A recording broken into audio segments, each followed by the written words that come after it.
Welcome to the Overflow with my brother from the same mother, Dr. Heath Thomas.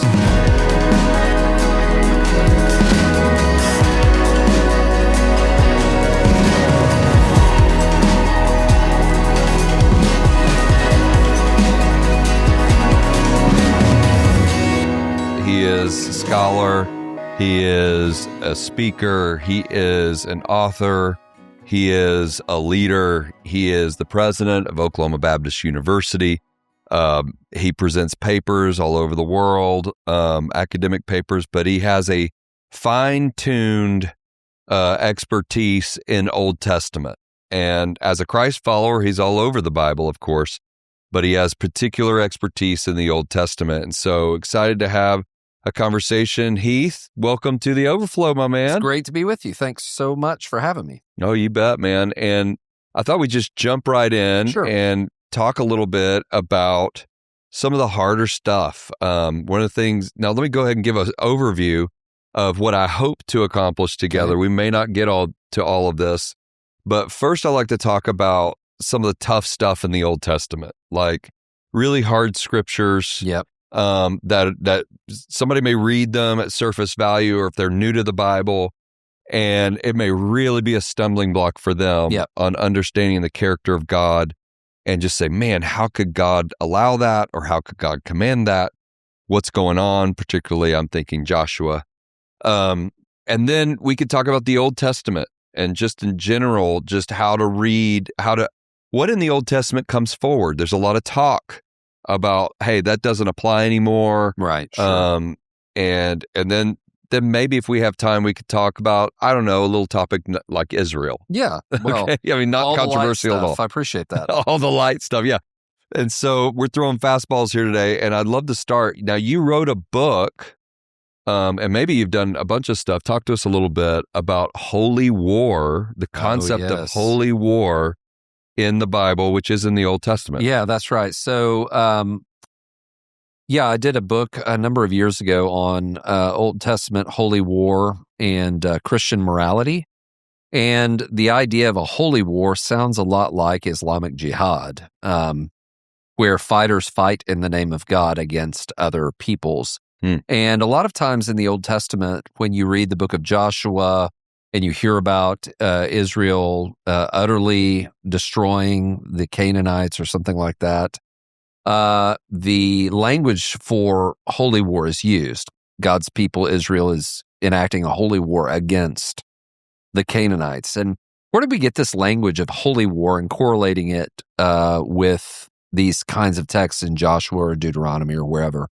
Actually, it comes from a German scholar called Friedrich Schwally, in the early 20th century, and he was looking at, unsurprisingly, Islamic jihad, and then used that as a model to correlate what he was reading in the Old Testament, and correlated that language to holy war. The biblical language does not use the language of holy war. In the Old Testament, the language is Yahweh war. That is, not people fighting in the name of God, but God fighting on behalf of his people.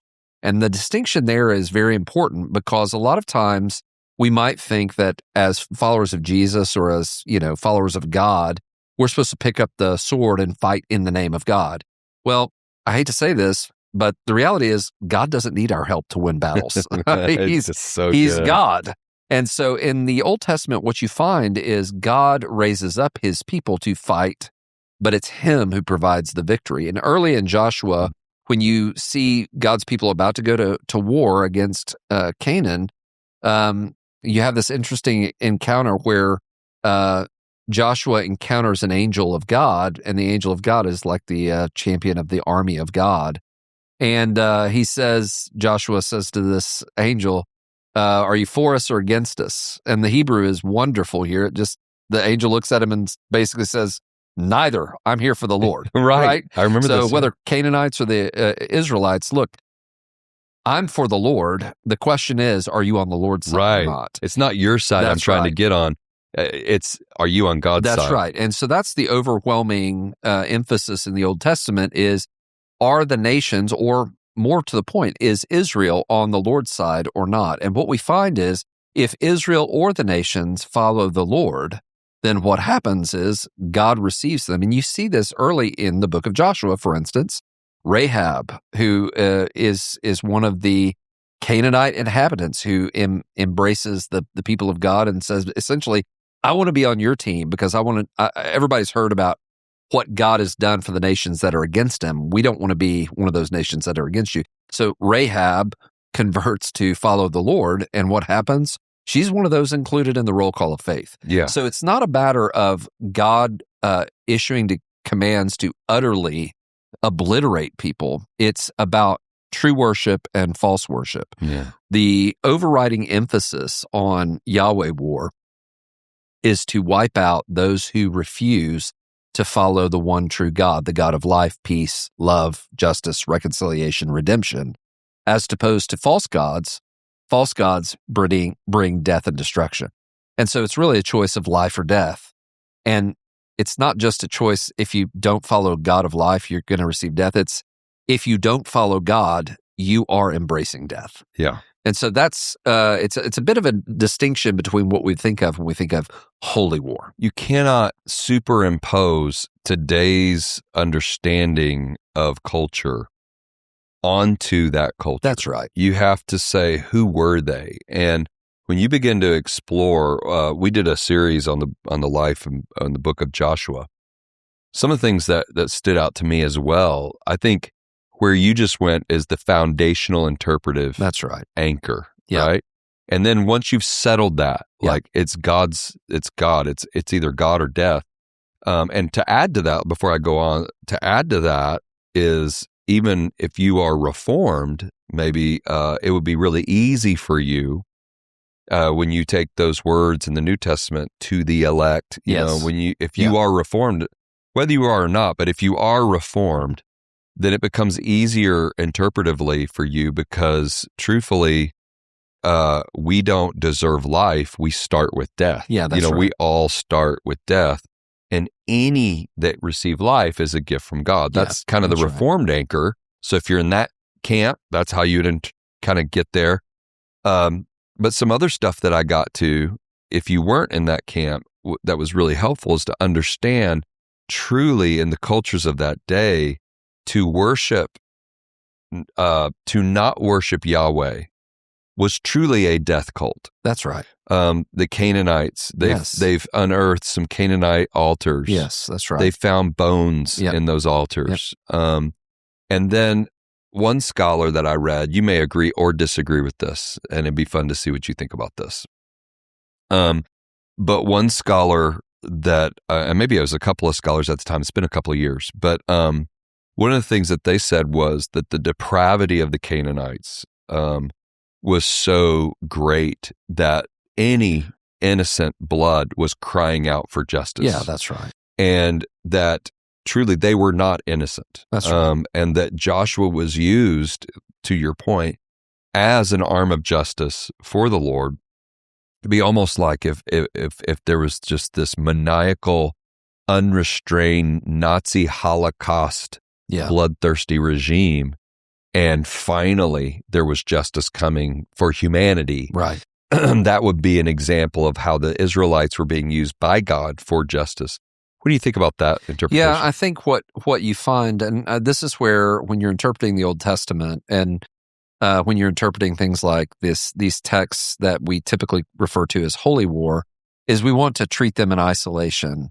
But if Scripture is like a symphony, right, you have to place movements of the symphony in its proper order and arrangement within the symphony. And if you look at the Old Testament, it begins with the God of life and the God of creation, the God of creativity, and everything he does with his word is life-giving and order-making. This is the God of Israel. And then what happens is human beings break bad. They rebel against the God of life. And so what does God do? Well, he could just junk it all, but God doesn't junk his creation because he doesn't make junk. That's right. So what does he do? He goes on a rescue mission. Now he's still going to fight depravity, evil, sin, and death. But how does he do that? He does that through the raising up of his people Israel. And you see this in Genesis 12. So everything that comes from his people Israel is part of God's redemptive act to bring a lost and broken world back to himself. when you look at the nations who are not following after God, they are antithetical forces rivaling the power of God, trying to be God in God's place. Well, he's not going to, visage that well.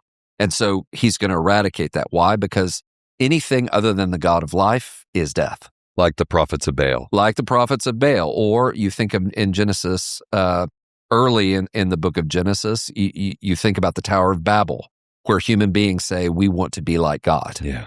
Okay. Well, that is actually death in the biblical story. So by the time we get to these texts in Deuteronomy and in Joshua, even in 1 Samuel, where God is saying utterly eradicate these people, what he's really after is not their human death. He wants to eradicate their false worship. And this is a really important point. In these Yahweh war texts, it's not like in today's world when, a military goes to war, we think of that as a nation state sending soldiers to war for some sort of political or economic ends. That's not the way it worked in the ancient world. There may have been political or economic ends, but there were always religious ends as accompanying that. So, and the reason is, in the ancient world, how you understood your national identity was something about the deity of your people, the people themselves, and the land, which is a gift from that deity, where that deity holds power. So Israel had Yahweh as their God. Israel was the people, and the land itself was that land angle of the triad. Moab had their god Chemosh. The Moabites, right, were the people, and the land of Moab that's where they were. So if you keep going around the ancient world, that's how people understood themselves. And you see this, for instance, in the book of Isaiah, when the emissaries from Assyria come down to Jerusalem. You read in Isaiah 36 to 38, the emissaries are speaking in the Hebrew tongue, and the Israelites don't like it because what the emissary is saying is he's saying, don't think that your God will protect you from us. The gods of the nations haven't been able to protect us or protect them from the Assyrian onslaught.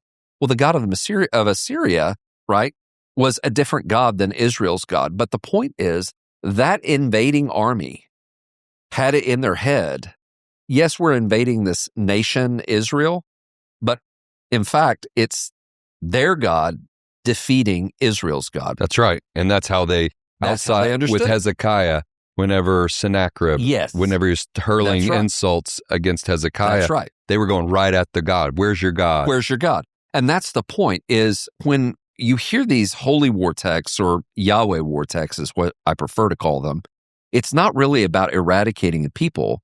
It's eradicating false worship and false gods. And how do you do that? Well, you can't divorce the angle of God, people, or land. You have to decenter all of it for it to be effective in showing that the false God is actually false. One of the interpretive points, and I'd love you to engage with this, interact with this thought, and it is that, we try to impose today's cultural ethic and sentimentality and ethos on the text at that time. Now, there are some things in the text that do not change through 3,000 years of written scripture. We don't see that murder changes. Right.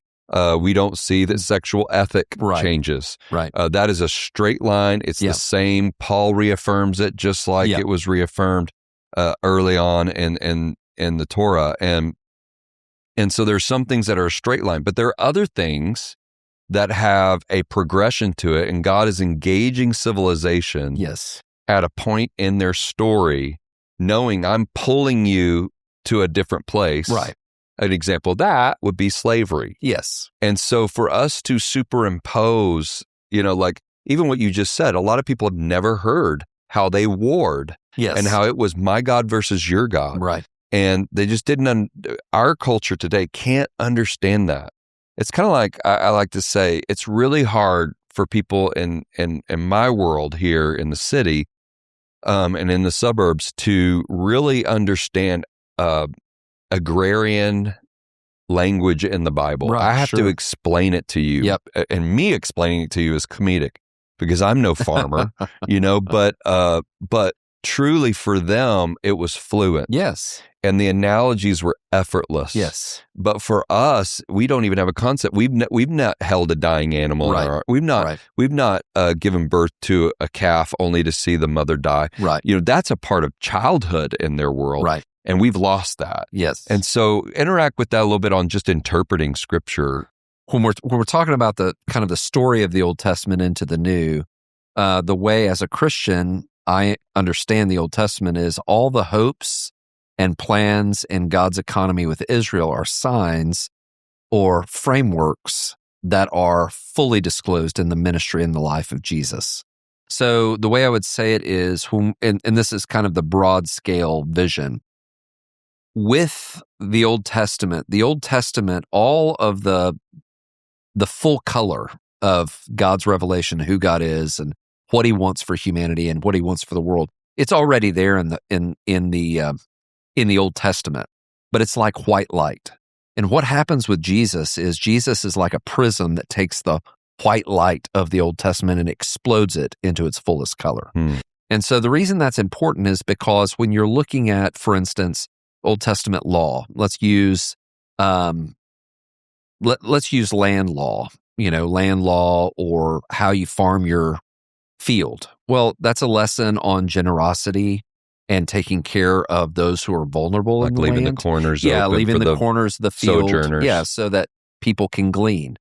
Well, there's nothing economic in that that's valuable. Well, what is valuable? What's valuable is caring for the vulnerable. Mm-hmm. And the rationale is always given. You were slaves in Egypt, and God delivered you. So that's how you need to treat other people. Love others as you have been loved. Exactly. So when Jesus comes on the scene and He says, what's the greatest commandment? Love the Lord your God with all your heart, soul, mind, and strength, and love your neighbor as yourself. It's that love God, love others. It's the white light of the Old Testament being blown open in a new color. And then what that forces us to do is read back into the Old Testament in light of Christ. Yes. And say, oh, so I need to be generous because Jesus was generous towards me, just like God was generous towards Israel. Now, how do I need to change my life to be generous towards the people in my community? Or, another one is the tithe law, right? The tithe law is really an interesting one because the law prescribes every tenth of your fruit, of your food crop, or your livestock is given over to the Lord. Well, that's an economy of care, actually, because that tenth provided for the priest. The priest didn't have land. Mm-hmm. So actually, the obedience of God's people provided food for the priests. Mm-hmm. Okay, that's an economy of care. Mm-hmm. What's interesting about this is the tenth is the bare minimum because the law also prescribes more frequently laws that testify to God's people giving out of their free will. Yes. Or out of thanksgiving. Malachi 3, tithes and that's right. offering. And this is the above and beyond. An Israelite at any time could say, God has been so good to me, I just want to say thank you. And I'm going to give. Now, what does that tell us? We give to provide economy of care, but we also give out of thanksgiving and out of the generosity of God. So really the tithe is a baseline of sorts, but it's not the end point of our generosity. Bingo. And again, when we're giving to the church, a tithe is a great baseline, but that's not the end of the story because that wasn't the end of the story in the Old Testament. That's right. So you have some Christians say, well, that doesn't apply to me. And I'm like, well, yeah, it actually does. Maybe not in exactly the same way. We're not giving an animal, but we are giving of our time, talents, treasures. Mm-hmm. And we're giving not just the tithe, we're giving above and beyond. That's right.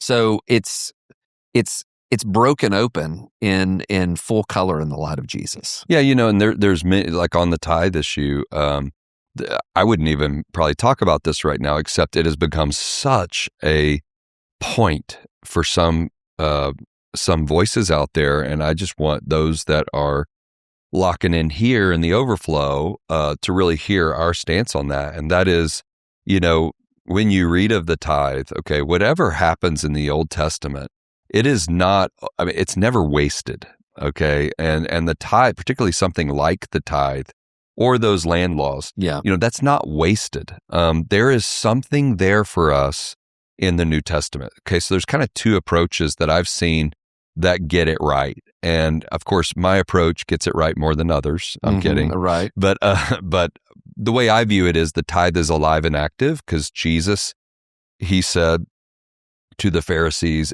you tithe, that is good. Right. He said, but you neglect the weightier matters. And he went on to some heavier stuff. Yes, In other words, he's saying the tithe is like 101. Yeah. And yeah, that's good that you do that, but you're neglecting these more important things. In other words, you should be tithing in your sleep. Yeah.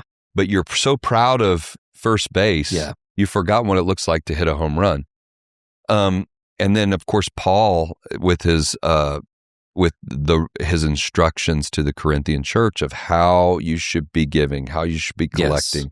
And every time you see giving in the New Testament, you see it done through the local church. It's not random individualistic Christians finding a charity. It is through the local church, because God wants to do his mission through the church. That's right. I am actually in favor of nonprofits and non-church entities, particularly Christian ones, that do great work. But to me, that is in that offering pocket. That's right. Now, if that's where I come from. The first 10% goes to God, and then the second pocket of giving is the above and beyond. The 10% is an obedience challenge. The offering is a relationship challenge. The obedience challenge, God, do I have the courage to say yes or no to what you designed? But the offering challenge is, God, talk to me. I'm leaning in.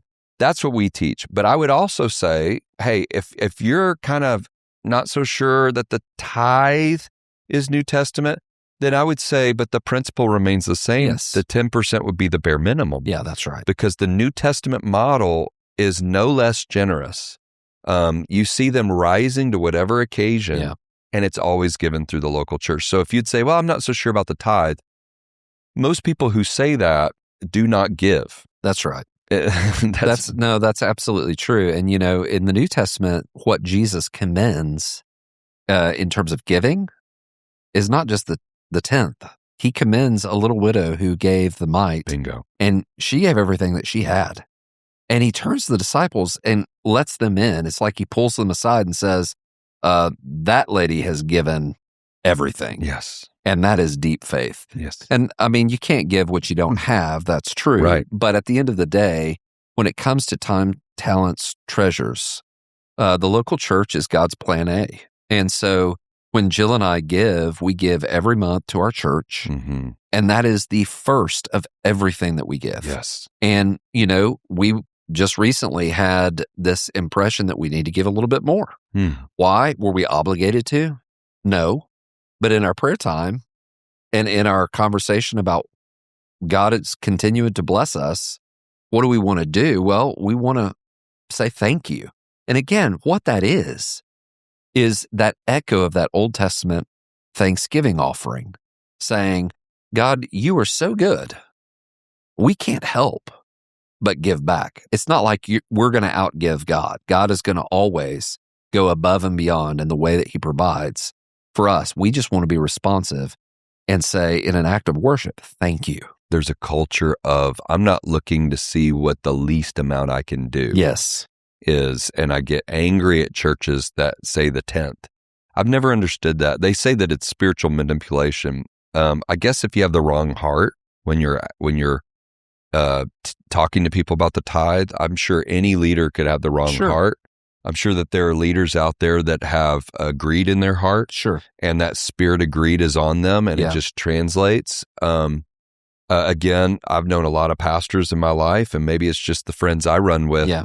But I've never encountered that spirit. Most of the pastors I know, they give first. I mean, they sacrifice, particularly church planters. It's in our DNA to empty out savings accounts and empty out retirement accounts. And do that kind of thing to save, the mission. And we've done that.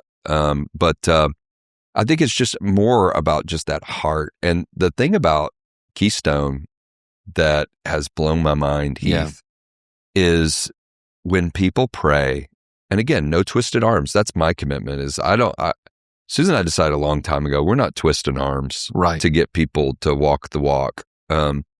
When people with a willing heart will follow God with the tithe, but it's so much more than that. Sure. With a biblical worldview, with biblical ethics, when you do that with your heart, and what we've seen is when we challenge people in a giving journey, it's just, hey, you pray, do what God tells you to do.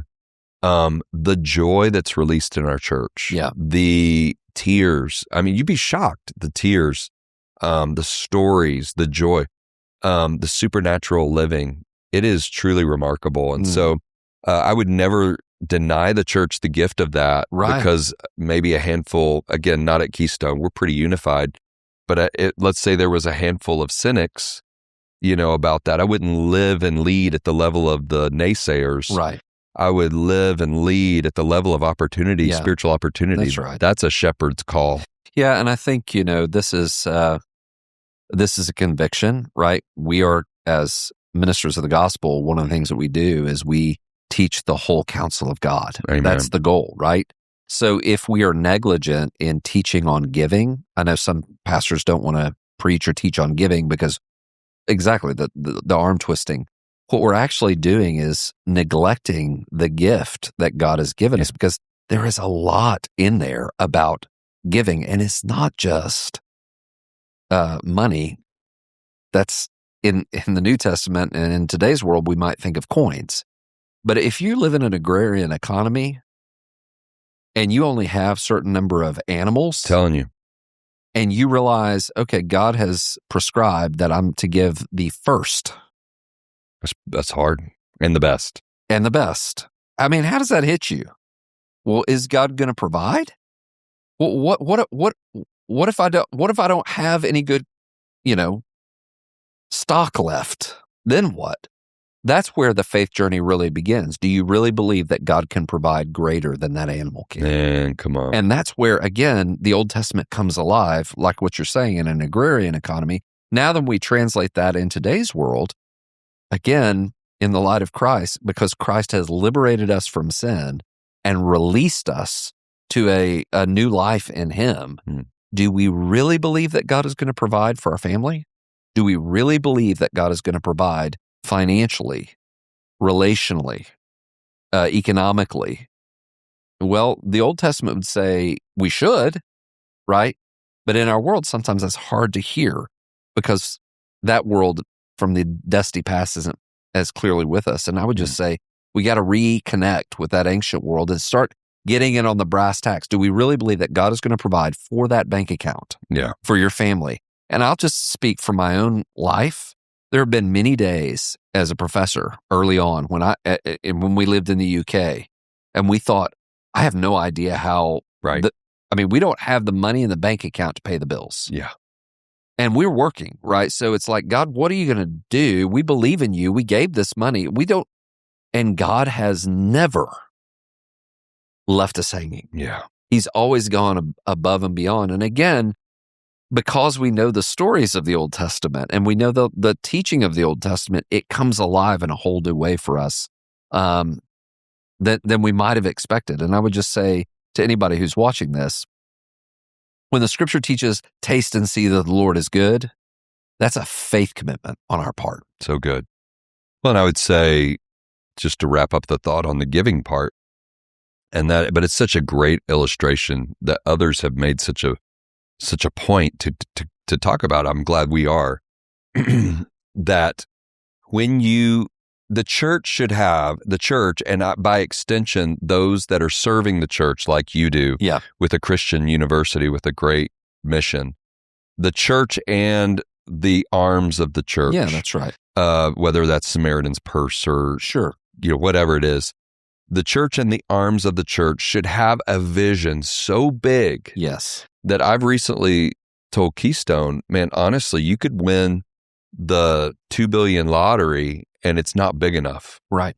Because until the last person has found Christ. That's right. Until the whole world has had the Bible translated in their language. Until every student is following and loving Jesus up and down the hallways of every school. That's right. We should have a vision worthy of sacrifice. That's right. And really, I would say to any pastor that's watching, be careful the voices that want to dumb down your vision to where their vision is. Yeah. God will draw people to the vision He has given you. Yeah. And you're a living example of that. You've been absolutely incredible with your vision for Oklahoma Baptist University. It's drawn people to you. Yes. It's drawn staff to you. It's drawn professors to you. It's drawn students to you. Yeah. And I know you would say, not me, but yeah, as your brother, I'm going to say you've done a great job. I'd love to shift and talk a little bit. Wait, anything else in the Old Testament that we need to take another look at before we move on? Just a quick, sacrificial system. What was happening? What do you think was happening when Jesus died on the cross? You're totally not ready for this question. Oh, my goodness. When Jesus died on the cross, I'm throwing you a curveball, and the veil was torn in two. Have you given that any thought? What was that? Sure. Yeah. What was going on there? So, and there's so much in the temple and the tabernacle that is just, it's pregnant with meaning. So when God's people looked at the temple or the tabernacle, it was like there were echoes of Eden all throughout it. Yeah, and the reason I say that is because the materials that are used to make the temple and the tabernacle is the same material that was in Eden, right? When God's people sinned, the angel with the flaming sword barred the way to Eden. Yes. Right? Protecting unfettered access to God. Mm-hmm. That was Eden. But at the temple, you had this veil. Massive veil. But what was embroidered on the veil is so important. It was angels protecting the holiness of God. Unbelievable. So, I mean, this is the amazing stuff. By the way, you're hitting this flat-footed. You had no idea I was going. I mean, this is unbelievable. Yeah. Keep going. And so, essentially, when you look at the tabernacle, it's like a microcosm of the world, okay? You have the Holy of Holies, which is Eden. You've got the angel, which is the veil, protecting the holiness of God and unmediated access to God. You've got all the temple implements, the menorah, which represents the lights of Israel, right? And the prayers of the people, the altar of incense, the prayers of the people. You have the table of showbread, which has a representative. It's representing God's people before God. And then you have these mediations, right, with the priests. Everything is screaming, God is providing access to His people, to His presence. Mm. But it's like an echo of Eden. It's managed. You can't just as a normal Israelite go into the Holy of Holies. It has to be managed and mediated through representatives. So it's symbolic. It's a symbolic universe. Very careful. But it's yet God's grace. It's grace. So it's almost like the throne room of heaven. There's this umbilical cord from the throne room of heaven that comes down and attaches itself to the Holy of Holies. Good night. And that's where the prayers of the people go up to the throne room of heaven, and God in His transcendence comes down in this tabernacle. And so, or in the temple. So when Jesus, the gospel writers are so careful when they present all of these realities that happened, like when Jesus dies, there's an earthquake. Well, that's God on the move in the Old Testament prophets, right? When Jesus dies, the veil is torn in two. Well, why is that significant? We might just think, oh, well, it was an earthquake and, a big veil was torn. No. It means that access to God, that mediated access to God, that managed access to God where the angels are barring the way to God's presence has been torn in two by the sacrificial act of Christ on the cross. Mm. He became that sacrifice that atoned for sin and made unmediated presence to God possible, not just for us, but for all people who will confess and believe in His name. Mm. And so actually, when you look at, and this is one of the reasons why the New Testament writers, particularly in Hebrews, Jesus is recognized. I'm not saying they argue that Jesus is. They recognize Jesus as the atoning sacrifice, the once for all sacrifice that doesn't just manage sin year to year. That was what was happening at the tabernacle and at the temple. Sin was managed for a year, but you had to have more and more sacrifices for that sin to be continually managed. The writer of Hebrews tells us in very clear terms, Jesus is the once for all sacrifice. Mm-hmm. There are no more sacrifices needed. So again, that tearing of the veil, Jesus becomes the mediating sacrifice that allows access to God. The presence of God is now here with humanity. Sacrifice, forgiveness is offered there. Mm. And not only that, he's the priest who mediates the sacrifice itself. He's the altar. He's the temple.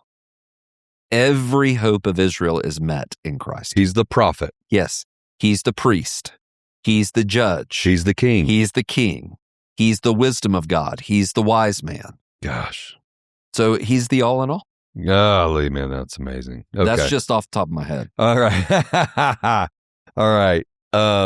Let's talk a little bit. How many times have you been to Israel? Oh, probably 20 or so. Goodness. I've been 3 times. Once with you back in the late 90s, mid to late 90s. I can't remember what year it was, 96, 98, something like that. And I've been 2 times since. We're looking at another trip for Keystone. Israel is a hot topic right now. Yeah, complicated. And I have some I have some people that are very dear to me. Yes.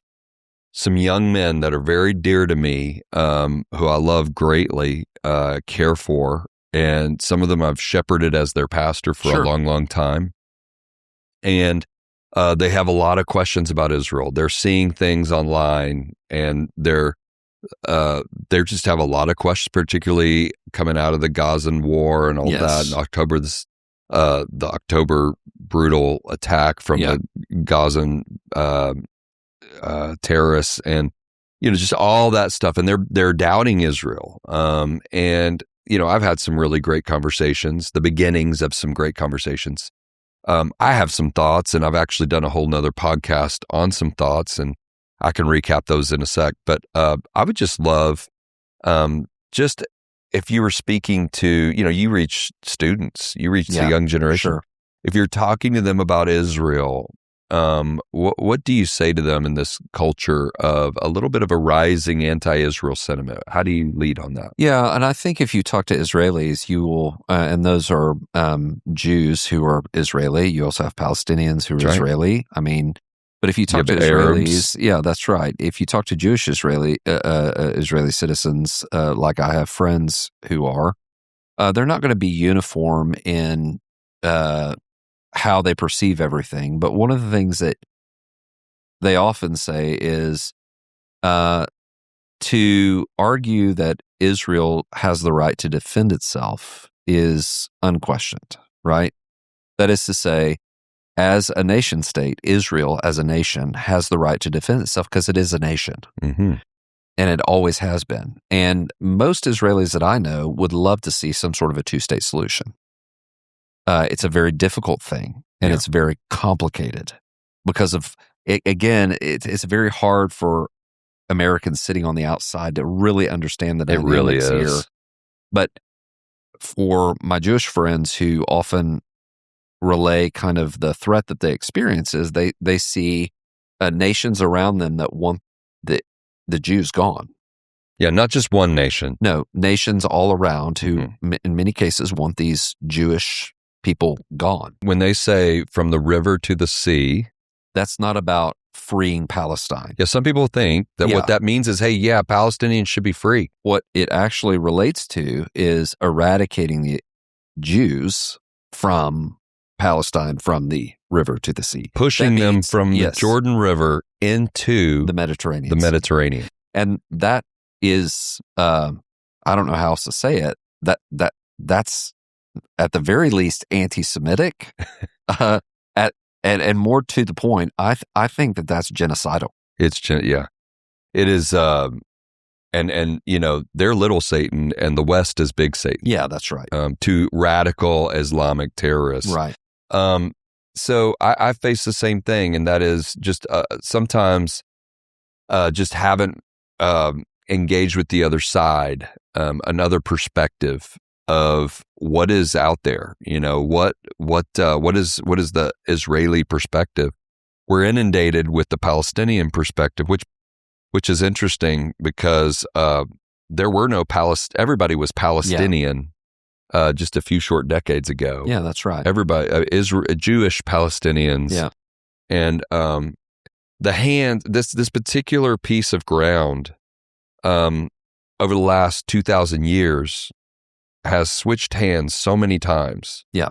From the Ottoman Empire to the British, to the United Nations, and then before that you have the Romans, and then you have the Babylonians, and then all these nations, Israel. It's always been like this, and through all these years, it is a complicated area. Yes, and it's easy, somebody can say, well, at this point, this is when it all changed. Well, there's always something before that point. Right. That's right. And there's just more to the story. It's very complicated. One of the things that I said to someone recently is, okay, let's just all just pause and understand. If you go to Israel is a nation. Yes. I mean, it is there. They have roads, they have buildings, yes. they have representation, yep. They have laws, they have a Supreme Court, which, by the way, there's an Arab on the Supreme Court. They have an integration of Arab, Muslim, Israelis in their system. Yep. If you go to the old city, there's an Arab quarter, there's a Jewish quarter, there's a Christian quarter, and they live together. Yeah. All that to say is it's complicated, and you can't go back. Yeah. You can't find a point in history and say, okay, let's start right here. Yeah. It's too late. Yeah. It'd be like us trying to unwind, centuries now of American history. Okay, where do we all go if we give it back to the indigenous people who were here before? You just can't. It's very difficult to do. And so you have to start at a point, and we're at that point. So where do you go from now? Yeah, I think from the West, from our perspective here in America, I think one of the things that's very helpful is to not be totalizing in our statements or in our claims. The reality is, number one, one can affirm the existence of Israel and one can affirm the existence of Palestine and say, hey, we need some sort of two-state solution. We need something where people can live together in harmony. Right. If they will live together in harmony. If they will. And then secondly, I would say, so you avoid totalizing statements like it's either this or that. The second thing I would say that I think is really, really important is to recognize that you can be critical of the government without saying that you want Israel gone or Palestine gone. That's right. Because, again, the Palestinians have their government. Israel has its government. You can be critical and say, just like we are in America, right? I like this, don't like that. I agree with this, don't agree with that. That's okay. Where I think we got to be careful is the kind of things that we're seeing in social media world today, I agree. Which are downward spirals where it is totalizing claims and it's false trails and false narratives one way or the other. And in my viewpoint, that kind of stuff is actually deadly. And it leads to anti-Semitism. And again, I'm sorry to say, it's very grievous to me that anti-Semitism is on the rise. And it's on the rise in America, and it's on the rise in the West, and it's on the rise in places where it should not be. And we've really got to guard against that. And it's on the right? Yes. And it's on the left. And it's on the left. That's right. And we've got to guard against that because, again, and I'm not just saying this because it's, a novel thing to say. The reality is, in our most recent history, we know that it is possible to create genocide of a people group called Israel or called the Jews. We've seen it in the Holocaust, in the Shoah. And I'm telling you, we don't want to go down that road again, nor do we want to see that in Palestine. And I would just say, I was in Oxford recently in this last summer. It was a president's kind of conclave, and we were meeting, and I was talking with the provost of one of the universities in Palestine, particularly in Bethlehem.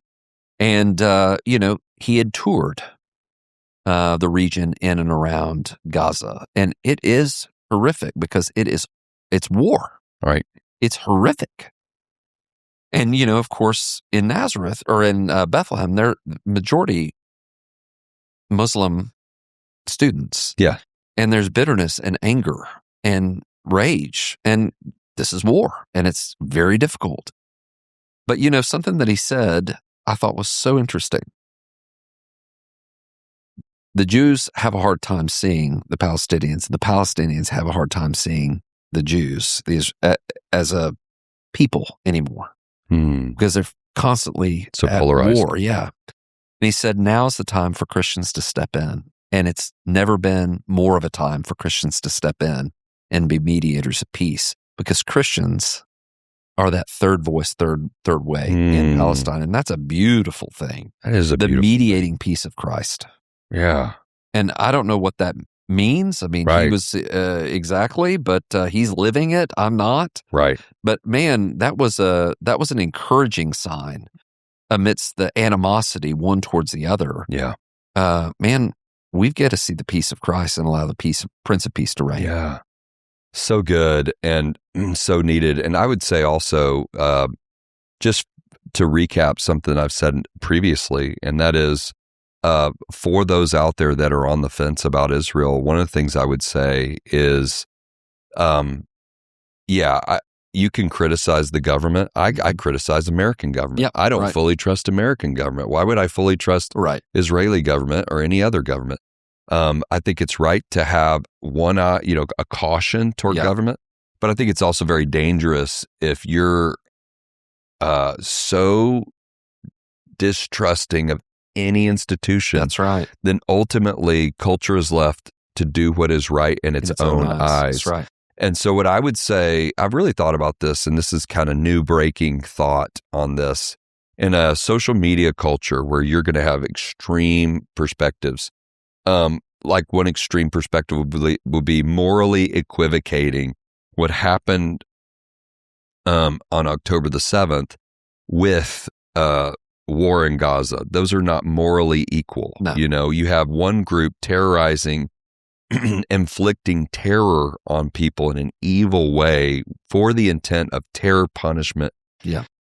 On the other, whether you agree, you could still disagree with it. It is war. Yes, that's right. And you could say, well, even though they are telling them where they're going to attack, giving them trying to get food in. And I know there's disputes on all that stuff, but it is not the same.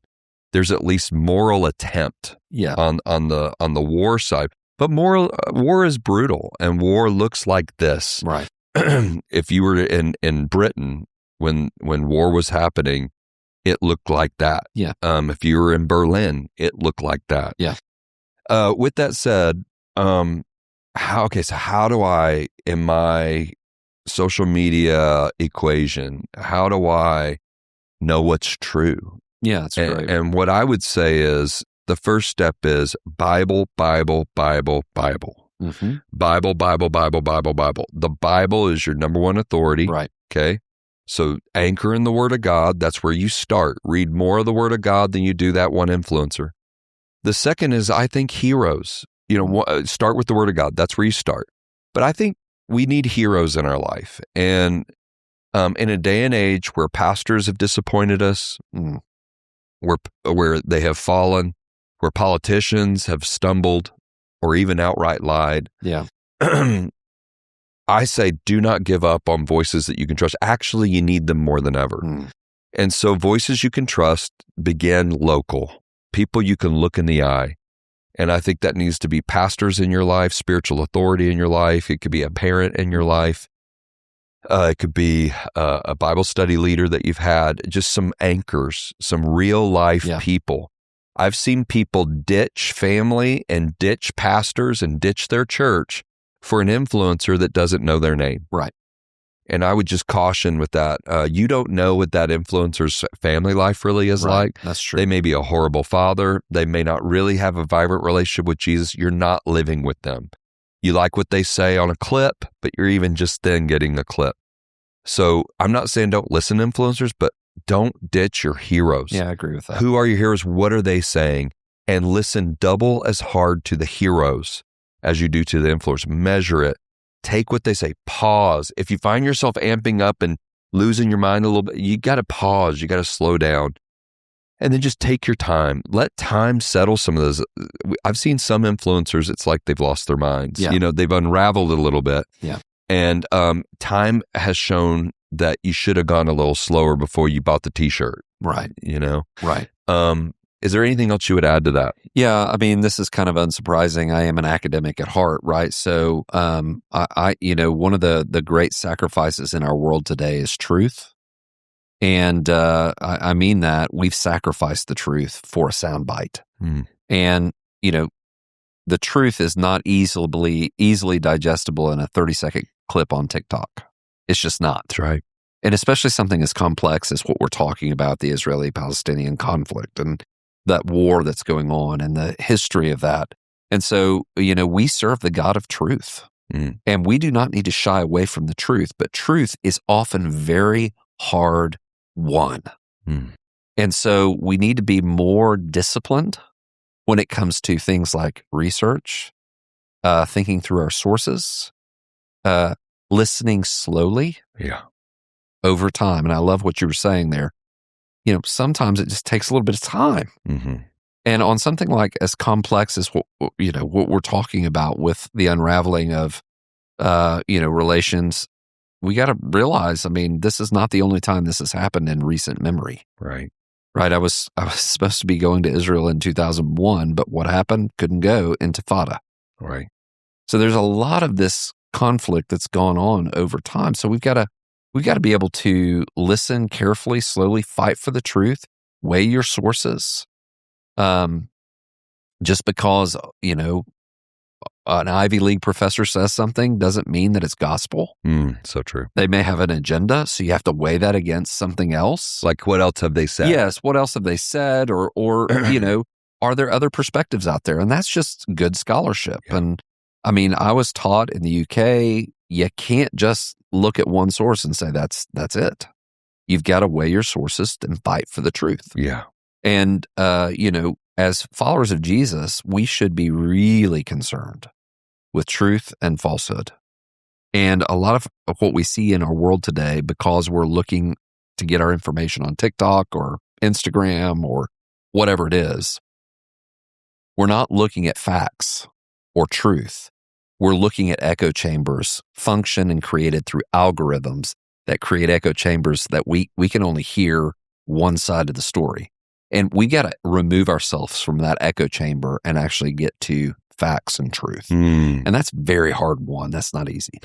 Well, I look forward to the day when Jesus comes back. Yep. Where he sets up his holy temple. That's right. And he rules from historic Jerusalem. Yep. Where Jesus will put his foot on the Mount of Olives, walk down that Kidron Valley, and up to the East Gate. And will walk through into where he will govern the new world. Right. Not just New Jerusalem, but new world. Right. Right? Yep. And we look forward to that day where truth wins. Yep. And let's fight for it today. That's right. So good. Thank you for bringing some incredible insights to the Old Testament. We barely scratched the surface on some stuff. I know there's more we wanted to say, but thank you for joining us at the Overflow. Heath, thanks for being with us. What a joy. And I pray this started a conversation that can deepen your faith, encourage you, and help us find a little more truth. We'll see you next time on the Overflow.